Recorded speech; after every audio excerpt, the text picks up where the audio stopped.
नमस्कार। स्नातक प्रथम वर्ष हिंदी की कक्षा में आज का टॉपिक रहेगा आदिकाल के विविध नामकरण।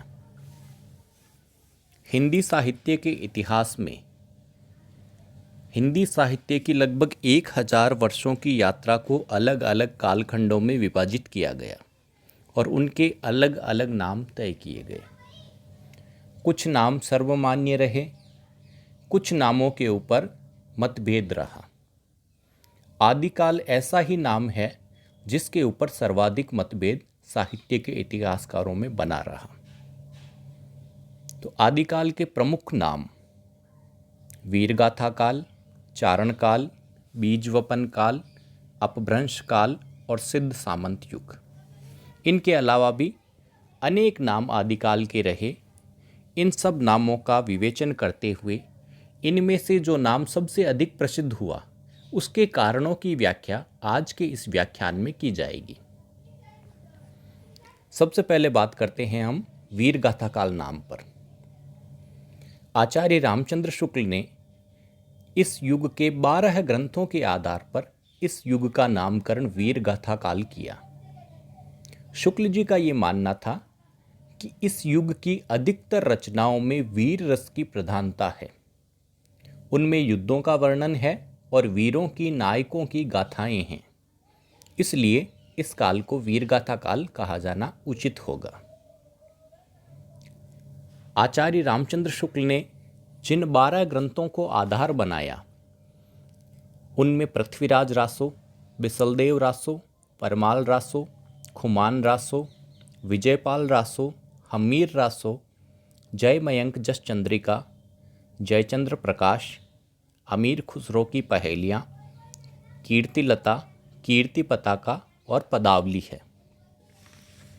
इन 12 रचनाओं में से अधिकतर में आचार्य रामचंद्र शुक्ल ने वीर रस की प्रधानता मानी, लेकिन बाद में आचार्य हजारी प्रसाद द्विवेदी ने तथ्यात्मक रूप से ये सिद्ध कर दिया कि इनमें से कुछ एक रचनाएं ही वीर रस की प्रधानता वाली हैं, अन्य रचनाओं में भक्ति, श्रृंगार और अन्य रसों की प्रधानता है। इस तरह वीरगाथा काल नाम इतना प्रचलित नहीं हो पाया। इस बात का अंदाज़ा शायद आचार्य रामचंद्र शुक्ल को भी था, इसलिए उन्होंने अपने हिंदी साहित्य के इतिहास में दोहरा नामकरण किया। हर एक युग के 2 नाम रखे, एक नाम प्रवृत्ति के आधार पर और दूसरा नाम समय के आधार पर। समय या हिंदी साहित्य की शुरुआत को देखते हुए आचार्य रामचंद्र शुक्ल ने भी इस युग का दोहरा नाम आदिकाल के रूप में किया। इसी आदिकाल को बाद में हजारी प्रसाद द्विवेदी और डॉक्टर नगेंद्र ने प्रतिष्ठित किया। तो पहला जो नाम हुआ वो है वीरगाथा काल, जो आचार्य रामचंद्र शुक्ल द्वारा बताया गया। दूसरा नाम जॉर्ज ग्रियर्सन ने दिया चारण काल, क्योंकि इस युग के अधिकतर कवि चारण जाति से संबंधित थे। इसलिए कवियों की जाति, उनके समुदाय, उनके वर्ग को ध्यान में रखते हुए जॉर्ज ग्रियर्सन ने इसे चारण काल कहा। लेकिन कई कवि ऐसे हुए जो चारण वंश से नहीं थे, जैसे अमीर खुसरो, जैसे विद्यापति, या फिर लोक काव्य के संदर्भ में कुशल लाभ या कल्लोल कवि। इसलिए चारण काल भी नाम मान्य नहीं हो पाया। डॉक्टर रामकुमार वर्मा ने इस काल को संधि चारण काल नाम दिया। इस काल के 2 भाग कर दिए, एक संधि काल, दूसरा चारण काल। इस नामकरण में भी अनेक कमियां रही। आचार्य महावीर प्रसाद द्विवेदी ने इस काल में हिंदी साहित्य के बीज रूप को अंकुरित होते हुए देखकर इसका नाम बीजवपन काल किया, जब हिंदी साहित्य के बीज को रोपा गया। लेकिन ये नाम भी किसी प्रवृत्ति का बोध नहीं कराता, इसलिए प्रचलित नहीं हो पाया। राहुल सांकृत्यायन हिंदी के एक प्रसिद्ध साहित्यकार और विद्वान हैं, जिन्होंने इस युग को सिद्ध सामंत युग नाम दिया। इस युग में एक तरफ सिद्धों की रचनाएं हैं, दूसरी तरफ सामंतों के आश्रय में रहकर वीरों की रचनाएं या रासो काव्य की रचना की गई। लेकिन इस नामकरण में भी दोष है, क्योंकि सिद्ध तो खुद काव्य के रचयिता थे, जिन्होंने धार्मिक या सांप्रदायिक काव्य लिखा।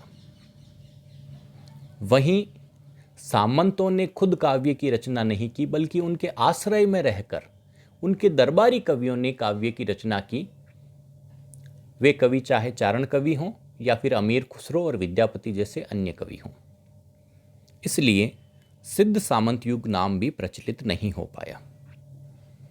मिस्र बंधुओं ने इस युग को आरंभिक काल कहा, जबकि डॉक्टर गणपति चंद्र गुप्त ने इसे प्रारंभिक काल कहा। ये नाम भी ज़्यादा नहीं चल पाए। चंद्रदर शर्मा गुलेरी ने इस युग को पुरानी हिंदी का काल कहा और डॉक्टर धीरेन्द्र वर्मा ने इसे अपभ्रंश काल कहा। अब ध्यान देने योग्य बात यह है कि अपभ्रंश का साहित्य हिंदी से अलग था। हालांकि हिंदी साहित्य की शुरुआत को समझने के लिए हम अपभ्रंश की रचनाओं का अध्ययन करते हैं, लेकिन अपभ्रंश एक अलग भाषा थी और हिंदी एक अलग भाषा। इसलिए हिंदी साहित्य के शुरुआती युग को अपभ्रंश काल कहना भी ठीक नहीं रहा। डॉक्टर विश्वनाथ प्रसाद मिश्र ने इस काल को वीर काल नाम दिया। इस नामकरण में भी लगभग वही कमियां रही जो वीर गाथा काल के नामकरण में रही। इन सब कमियों को देखते हुए आचार्य रामचंद्र शुक्ल पहले ही दोहरा नामकरण कर चुके थे। उन्होंने वीर गाथा काल को समय के आधार पर आदिकाल नाम दिया। आचार्य हजारी प्रसाद द्विवेदी, रमाशंकर शुक्ल रसाल और डॉक्टर नगेंद्र ने भी इसे आदिकाल कहना अधिक उचित समझा। आचार्य हजारी प्रसाद द्विवेदी ने रामचंद्र शुक्ल द्वारा दिए गए वीर गाथा काल के विरुद्ध इसके नामकरण को आदिकाल करने के लिए अनेक तर्क दिए। उन्होंने बताया कि आचार्य रामचंद्र शुक्ल ने 12 रचनाओं के आधार पर इस युग को वीर गाथा काल नाम दिया। शुक्ल जी अपभ्रंश के साहित्य को अलग मानते थे, हिंदी के साहित्य को अलग मानते थे। इसी आधार पर आचार्य हजारी प्रसाद द्विवेदी ने सिद्ध किया कि शुक्ल जी ने जिन 12 रचनाओं की बात की, उनमें से 4 तो अपभ्रंश की रचनाएं हैं। फिर उन्हें हिंदी में कैसे शामिल कर लिया? 8 रचनाएं देशी भाषाओं में लिखी गई, जिनमें मुख्य रूप से खड़ी बोली, ब्रज, अवधी वगैरह का प्रभाव रहा। राजस्थानी की डिंगल भी उसमें एक प्रमुख थी। इन 12 रचनाओं के आधार पर हजारी प्रसाद द्विवेदी ने यह सिद्ध कर दिया कि इस युग को वीर गाथा काल कहना उपयुक्त नहीं है। एक एक रचना के बारे में हम बात करते हैं। पृथ्वीराज रासो के बारे में आचार्य द्विवेदी जी ये मानते हैं कि ये रचना भी संदिग्ध है।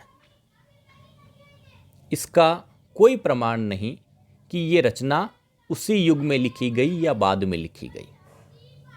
इसमें अनेक क्षेपक जुड़े हैं, अनेक इसमें घटनाएं ऐसी जुड़ी है जो इसे अनऐतिहासिक सिद्ध करती है। बिसलदेव रासो को आधार बनाकर आचार्य रामचंद्र शुक्ल ने वीरगाथा काल नाम दिया, जबकि हजारी प्रसाद द्विवेदी ये कहते हैं कि बिसलदेव रासो में वीर रस कहीं नहीं है।